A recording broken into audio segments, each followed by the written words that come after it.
All right, what's up guys? I just ran a sub 3-hour marathon 10 days ago. Just kidding, it was actually 2 months ago now, but that's important. I'm gonna teach you everything that I know and everything that I did to accomplish this. Key point number 1 in this video is that I did run it 2 months ago, but I know all of the exact details, all of the information, everything I did because I tracked the data, I documented everything. That is huge when it comes to your training and for improving. Like if you have a big effort and you want to do another big effort and you want to improve from the last race, it's very important to track the data and the stats and document everything, like the nutrition, the running, the mileage, even just like logging everything, journaling everything. Data is key in everything. With all my clients, I always have them track everything. It's literally how you're going to be able to master any goal that you have. And it's super easy to track your data. There's a lot of apps like MyFitnessPal for tracking your nutrition. You can have a Garmin watch. I have a Garmin watch right here to track all your runs. You can use Strava to track your runs as well and document, put some notes in there. Easy, super simple ways to track. Anyway, so I ran the Charlotte Marathon in a time of 2 hours, 54 minutes, and 28 seconds. And by no means am I an expert. I'm not a professional runner, but I'm going to tell you everything that I did, documented everything, and I want to share with you because maybe you can get some value from it. I'm going to break this down for you in a few parts. Number 1, I'm going to talk about my past experiences in fitness and in running. Number 2, I'm going to talk about my prep and my training block leading up to this marathon. And then number 3, I'm going to talk about race day experience, the nutrition, how my run actually went, everything like that. And number 4 going to be the post-race experience. I'm going to talk about what I've done wrong, what I've done right, what I would like to have fixed, what I have fixed, my nutrition, my training, literally the whole 9 yards. No gatekeeping here. So this is my second marathon that I've ran. The first marathon that I ran was 50 weeks prior, so a little less than 1 year before my next marathon, and I ran that in a time of 3 hours, 21 minutes, and 19 seconds. And I'm going to give you guys a little bit of insight and background on my past experiences with sports, with running, everything like that, because that will correlate over in your running journey. Obviously, someone who gets into running and they've never done anything athletic in their life, it's going to be a different journey from my experience. For those of you that know me, I grew up wrestling, playing football, playing sports, weightlifting. I wrestled from age 12 to age 22, and I played football from 6th grade all the way up until freshman year in college. Obviously, with wrestling, there is a lot of conditioning work, a lot of high heart rate, very intense, full body working out, but there's not a ton of running. Every year preseason in college, for college wrestling, like conditioning and stuff, we would do the Cotton Mill run, which was like a 6-mile run. Basically, you did as fast as you can. And that was literally the longest run that I had ever done in my life until I got into running post-college. Immediately after college, I got into the fitness space and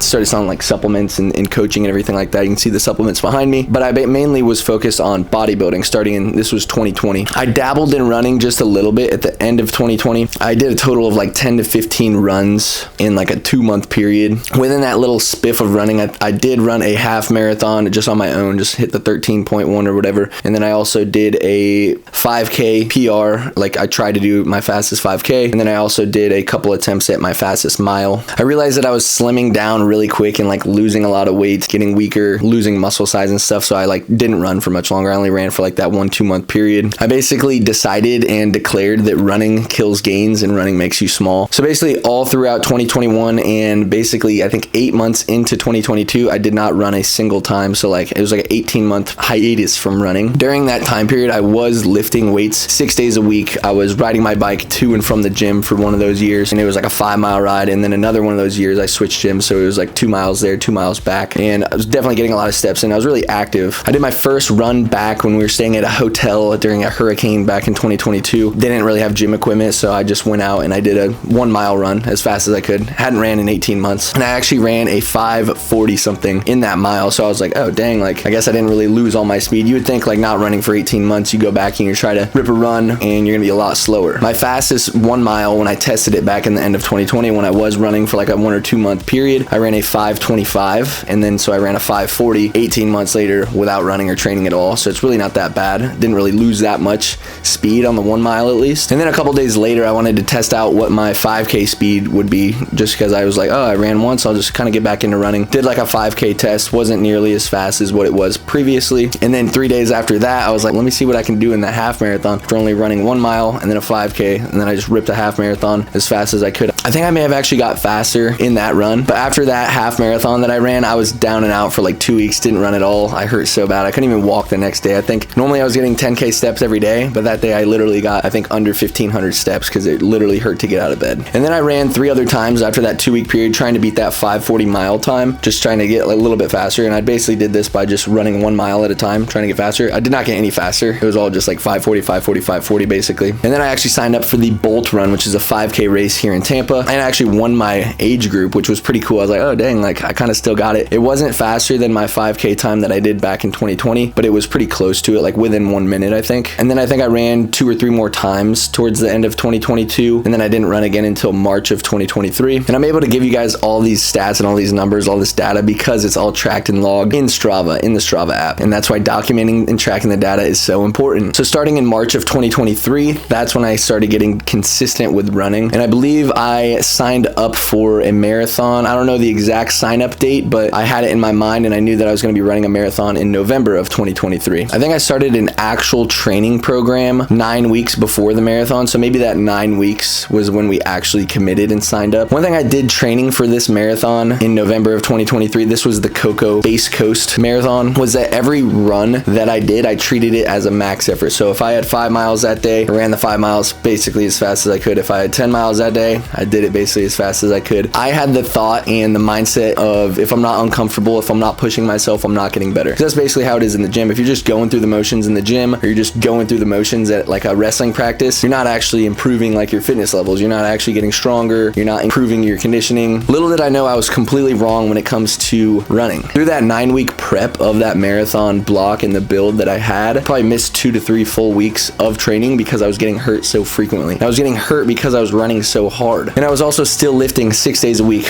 with like maximum intensity. Also a big no-no. I was mainly getting hurt with my legs. So I'd like pull a hamstring, pop a groin, something like that. So towards like the last like 2 months of my training, basically the entire training block, the 9-week training block, I was hurt with my legs the entire time. So I wasn't even training or lifting with my legs at all for that whole prep basically. I ran that marathon. That was like the end of November of 2023 and it sucked. I was doing well. I was doing fine until like mile 17 and then I basically was like limp running the rest of the time. My pace was like a minute or two slower than what my pace was in the beginning of the race. So I finished that race in 3 hours, 21 minutes, 19 seconds. I took a solid 10 or 11 days off after that marathon and then I ran like 1 or 2 times and then after that I took 6 weeks completely off, 0 running. Then I went to a run club in March here in Tampa, March of 2024 and ran like 3 miles. I also did those wrong. I thought a run club was like a race, so I raced it like as fast as I could the first like 3 times and then I was like, oh, you're not supposed to do this. You're supposed to get easy miles in. So the whole point of a run club was to run slowly, meet people, and that's exactly what I did. I started meeting a lot of people that were experienced runners. We even started our own little run club thing through a group message on Instagram, which was cool. Met a lot of people that were able to teach me a lot, and that's where I learned that getting easy miles in is huge and it's very essential to improve in running in general. You should not be running at a max effort pace like I was doing for my first marathon. That's going to lead to injury. Yeah, it's just not efficient. It's not what you're supposed to do. I ended up joining like 3 different run clubs, met a bunch of different people, learned from a lot of people. 2 of the key people that I met were Travis and Tyler. One of them runs a coaching like track day type run workout, and then the other one runs like, he does like different events, easy runs and some track workouts and also like some like once a month events, really cool stuff. They are both really great runners and really great marathon runners specifically, so I learned a lot from them. I consider them kind of like my coaches. And one thing that I learned is that you really need to slowly build up your mileage when you go into a marathon block or a marathon prep. Instead of just jumping right into running a ton of mileage, you want to slowly increase your mileage like each week, like no more than 10% each week. So if you run 20 miles this week, you only want to bump up to 22, and then from 22 maybe go up to like 24, 25. Or if you're even starting at like 10, you only want to go up 10%. You go from 10 and then the next week you only do 11. The next week you're maybe doing 12. It's literally just like a 10% increase each week. Once you're higher up in the mileage, 10% is a lot. Like if you're at 50 miles, 10% after 50 miles is 55, and you're not always going to even increase that much. Sometimes I would go 50 to 52. This is going to help a lot with staying healthy and really just slowly building up your body and allowing your body, your joints, your muscles, your fitness levels, everything to adapt appropriately instead of just going balls to the wall, end up having hip pain,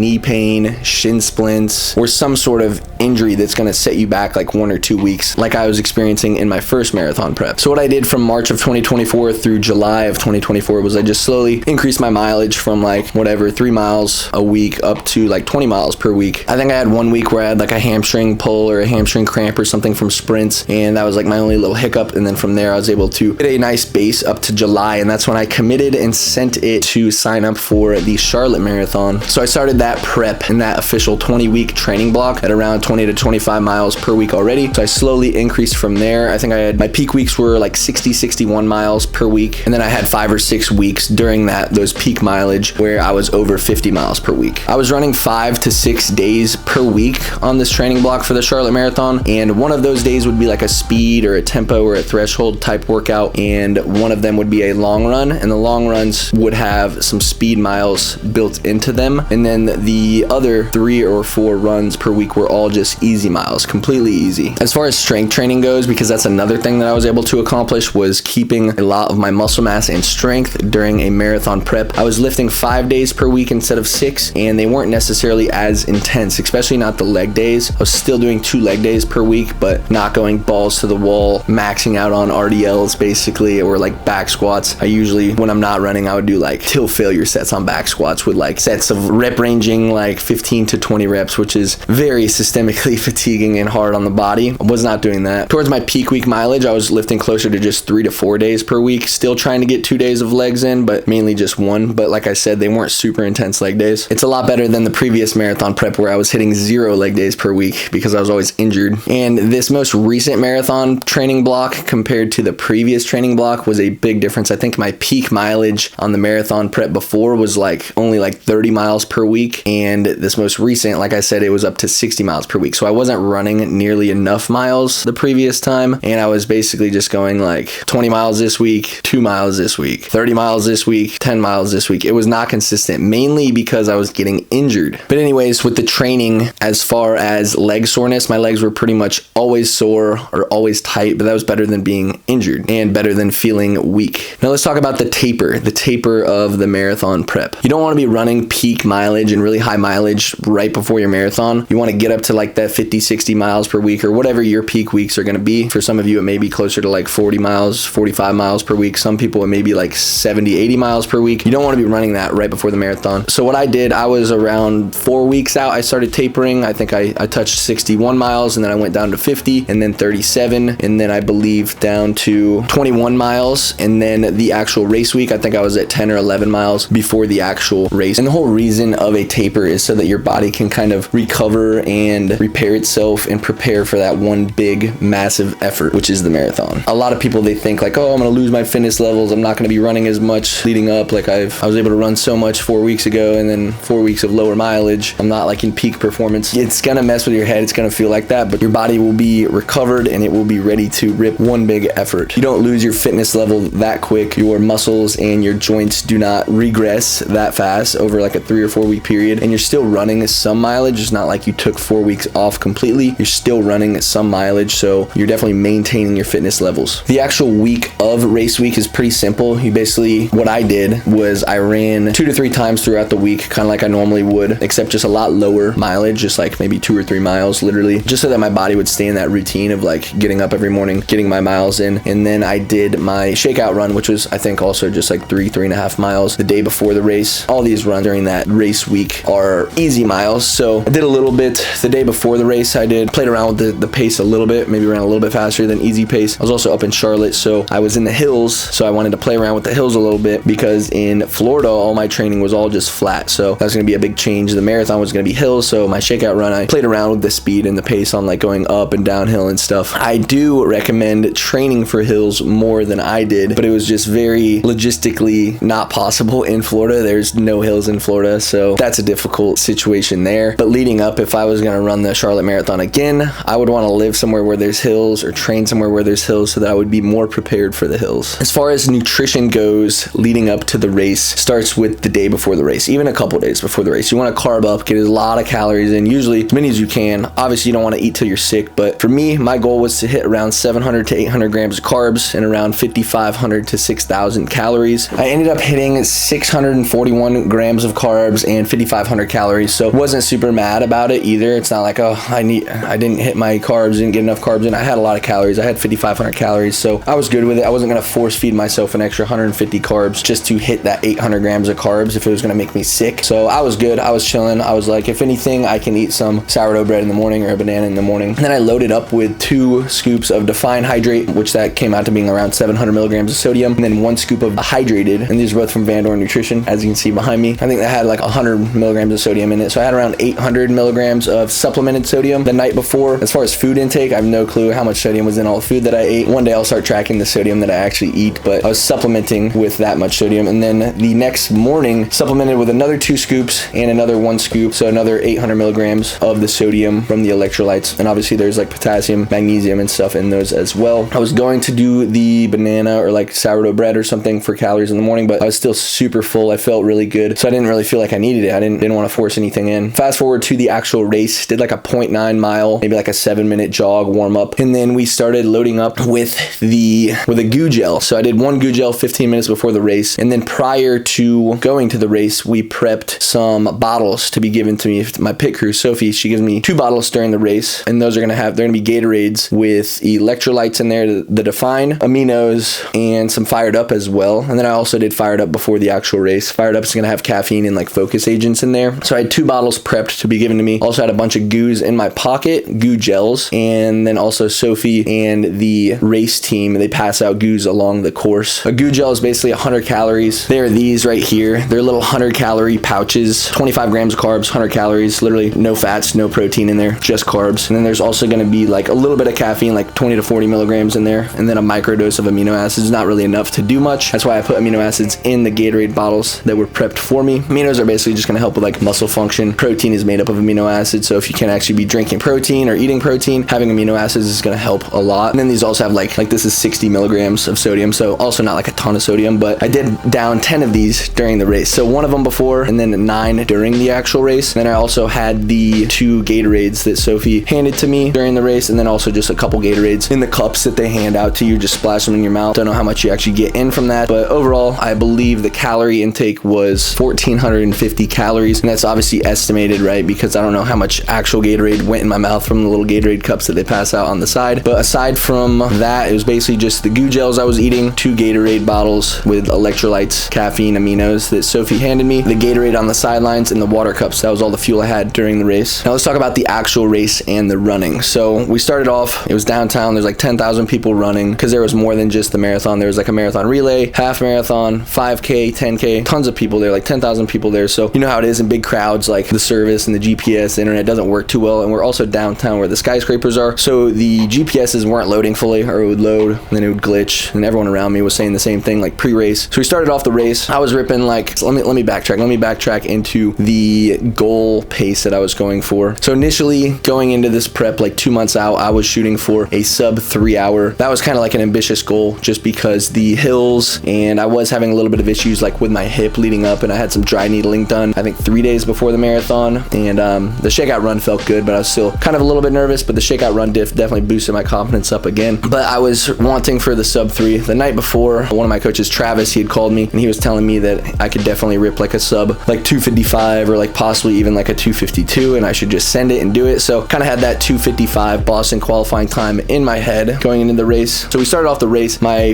watch was telling me like I was running like the first couple splits like 601, 602, 607, and I was like, dang, this is like a really fast pace. The pace for the sub 255 or for a 255 is a 640. So I was like way faster than what I wanted, and I was like, oh dang, maybe I need to slow down. But then I asked the person running next to me, I was like, yo, what is your watch telling you? And he was like, oh, it's saying 612. So I was like, oh, maybe my watch is off by like 10 seconds. Maybe it's been off my whole training prep, it's been off, or maybe it's just the GPS. Either way though, I was just running where I felt was a good pace for me. I obviously wasn't like running as hard as I could because I knew I had 26 miles to run, but I also wasn't like going slow and like really just like not pushing myself. I had the good shoes on, had the carbon plated shoes on, so I was like feeling fast. I was springing forward. I was like, let's do it. Maybe I can surprise myself and run like a sub 255 or whatever. So I was just like ripping it. And also there's like hills and stuff. We were going downhill. Maybe I was running the downhills, getting the faster times, making up some time for when I was going to be slower on the uphills. Anyways, we were around mile 18 and I started feeling like crap. I was like hitting a wall. I was like, oh no, it's going to be miserable. After those first couple miles, I was ripping in between like 620 and like 635, 640-ish pace the whole time. And then I was starting to feel like crap at mile 18. Sophie luckily gave me another Gatorade bottle, some more goos, so I got a little bit more fueled up. I felt good. And then I saw the clock for mile 19, and I think the carbs were starting to hit. Saw the clock, and I did the math in my head real quick. I was like, if I can be below below a 7-minute pace for the rest of the race. So only like 7 miles left. I was like, I would be sub 255, and I was like, okay, that's cool. And then my next couple miles, I think I was running in between like 6:33 and 6:47 for like the next 4 miles. And I was like, oh yeah, I'm cooking, I'm cruising, I'm gonna have a good time. And then I hit the wall again. So like the last like 3.5 miles, I was like feeling like crap. My pace started slowing down. I think I was at like 7:01, and like, let me actually look. Yeah, so I was slowing down. I was at a 6:52, and then a 6:58, 7:05, and then a 7:16 to finish the race off. And it was like all uphill. Obviously, I was like running as hard as I could the entire marathon, so I was like starting to hit that wall, which is good. If you don't hit a wall, you probably didn't run as hard as you could, and you didn't leave it all out there. You didn't lay it all out on the line. I was definitely hurting those last couple miles. Was slow. I was not below that 7-minute mark like I had in my mind after hitting mile 19 clock timer. Did come up coming up that hill, finished the 2:54 in 28 seconds. So I got the Boston qualifying time, which was super cool. Not sure if I'll actually get into the Boston with that time, because last year was the first year. Normally the qualifying time is 3 hours, but they pushed it back to like 2:53 or something. So then in general, they moved the whole time back. First time in years that they've done that, to be 2:55 instead of 3, but it still might get pushed even further. So it might be closer to like 2:52, 2:53 to actually qualify, but still on paper right now, it's a Boston qualifying time, which is cool. Definitely a lot better feeling after the race as opposed to my last marathon. My last marathon, I basically limp ran the last 10 miles, and I was in so much pain afterwards. I could barely like walk. This most recent marathon, I felt kind of good after. It was just mainly my stomach was messed up. I don't know if it was because I had too much sodium, because I was in North Carolina where it was kind of cold, as opposed to Florida where I didn't need as much sodium, or if it's just because I ripped so many goo gels and so many calories in just the form of carbs and nothing else, or just the fact that I ran as hard as I could for 26 miles and actually raced a marathon and not just ran it. There's a big difference. If you're doing a max effort versus just like going the distance, your body breaks down at like a cellular level with a big effort like that, just running as hard as you can or doing anything as hard as you can for close to 3 hours. And that is why post-marathon, the weeks, days, months, whatever, after a marathon, you should let your body recover and heal, because your body broke down on such a cellular level. It needs to recover and heal. You don't want to just jump right back into high mileage again. It's not going to be the best for you. You're not going to heal properly. You're definitely increasing the risk of injury. So that's why post-marathon, for me, it's been 2 months now.